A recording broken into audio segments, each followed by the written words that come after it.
Image prompt. A tense, realistic scene capturing a heated confrontation in a small-town community center. 3 main characters stand in a triangle formation, their faces etched with anger and determination. A defiant homeowner, a stern Karen HOA leader, and a nervous lawyer clutching documents.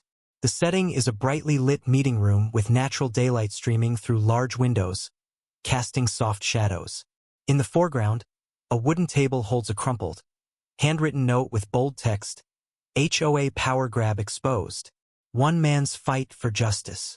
The note is pinned under a gavel for authenticity. The camera angle is wide, slightly low, emphasizing the emotional intensity and body language. Clenched fists, pointed fingers, and furrowed brows. The atmosphere feels raw, with muted colors and a hyper-realistic style, highlighting every wrinkle and bead of sweat. HOA claimed they'd seize my home over fees. I proved I'm not a member and froze their funds. The air in Willow Creek buzzed with tension thicker than the summer heat. I stood at the edge of my front yard, staring at the letter taped to my door. The words "Final Notice" screamed in bold red ink, claiming I owed $12,000 in HOA fees or they'd seize my home. My name is Ethan Caldwell, and I'd lived in this quiet corner of Oregon for a decade, in a house my grandfather built with his own hands. The problem?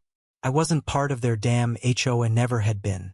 Yet here was Karen Whitaker, the self-appointed queen of the Willow Creek Homeowners Association, trying to strong-arm me into submission.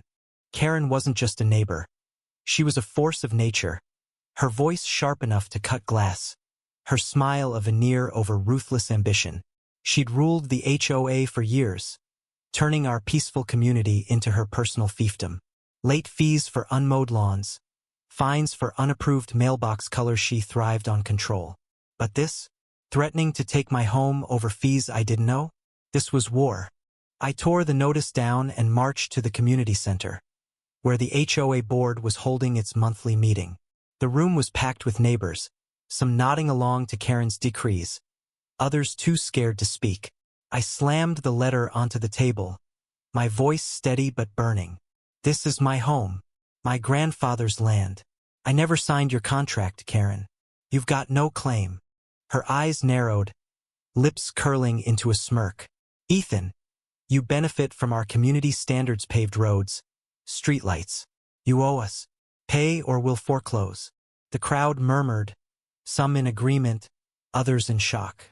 I could feel the weight of their stares, the room splitting between those who feared her and those who worshipped her order.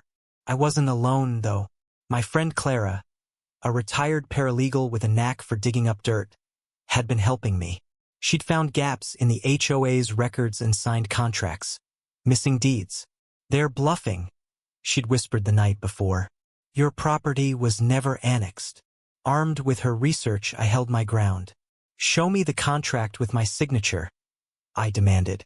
Karen's face twitched, but she waved a hand, dismissing me. It's in the files. You're stalling. The meeting spiraled into chaos. Neighbors shouted, some defending me, others accusing me of freeloading. Then came the twist I didn't see coming. Old Mr. Hensley, the quiet widower who'd lived across the street for decades, stood up, trembling. Karen's lying, he said, voice cracking. She tried this with me years ago, said I owed thousands, too. I paid to save my house, but I never signed anything either. The room fell silent. Hensley, the man who barely spoke, had just cracked the facade. Whispers turned to gasps. Karen's composure faltered, her hands gripping the table. Clara and I spent the next week digging deeper. We found forged documents, backdated meeting minutes, and a bank account where Karen had funneled fines for personal use. The HOA wasn't just overreaching, it was a scam. I hired a lawyer, a nervous guy named Tom who stuttered when stressed but knew property law like the back of his hand. Together, we filed a lawsuit, not just to clear my name but to freeze the HOA's funds pending an audit. The courtroom showdown was electric. Karen sat across from me, her lawyer tossing out technicalities, but Tom was relentless. He presented the evidence. My grandfather's deed, free of HOA jurisdiction, Hensley's testimony, and bank records showing Karen's embezzlement.